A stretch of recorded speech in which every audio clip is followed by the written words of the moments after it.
you can see I'm pressing down with my weight on his weight, right? And that could, just hurt my knuckles. Not my knuckles so much, but the pips of the dips. So another thing to take into consideration when you're doing this technique and you're rolling over on the patient, you have to take into consideration the table cushion for slack out. Okay? So when you make your slack, you push down. Let me have you lay down again. I'm just going to use an open hand. So, move your arms. You're testing your chest. All right, so you can see how I'm hugging him, right? And so I'm holding him close to me. So when I roll over, I can feel the slack of the table cushion come out, so then I can make my thrust like that. So you can see this is coming in a pretty good rhythm, right? You don't want to do this. Starts laughing. Oh my God. I've seen students do that before they get the idea of the rhythm. So you want to avoid that and get to more of a rhythm. I mean, that second one is just kind of the spastic first timer try. But eventually you want to get past that to being more rhythmic and taking out all the slack so that you're not kind of up like this. And then you don't want to do that either. You move as a unit. Yeah, you move. You're all together. Elaine's having fun. Look for something there, Beth? Yeah. Got to take some notes? Did you say don't do this? No. All right. Any questions on the do's or don'ts? What? Oh. Right, yeah. She's not married? I don't know. Different because we have more of those. In terms of like this, not really. Okay. I think the thing Maybe, that Marie used to show for females, she would kind of do this first. No.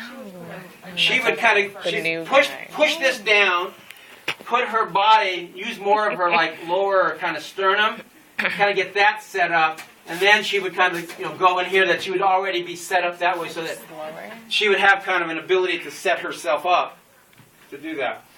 The other thing to realize is that when you do this technique, as you do any of the techniques, you set it up, you do it, you're done.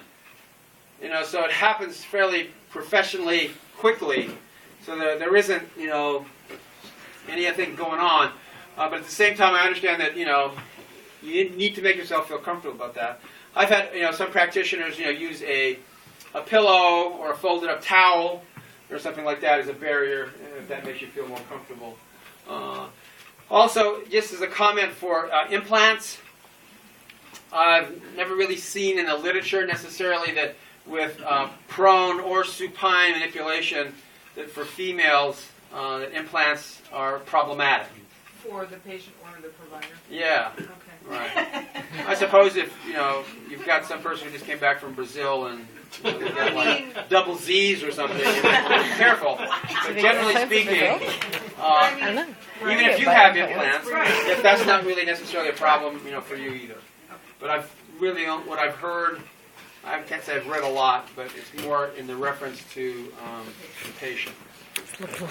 So there's enough resiliency, so it isn't, problematic. I mean, obviously, it would be kind of devastating to, burst an implant. Yes.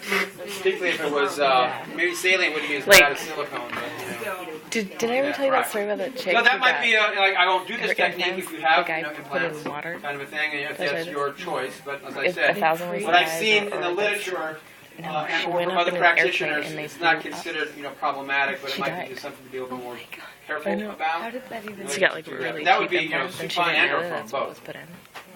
Okay. In some respects, the supine might actually be a little bit easier. I don't know, which one. You It was still it gotta was feel on a that bit show of like separation. 1,000 Ways to Die. All right, any questions? Stupid people die or whatever. All right, let's practice this up. Network or something. No, I always have Yeah, I don't know.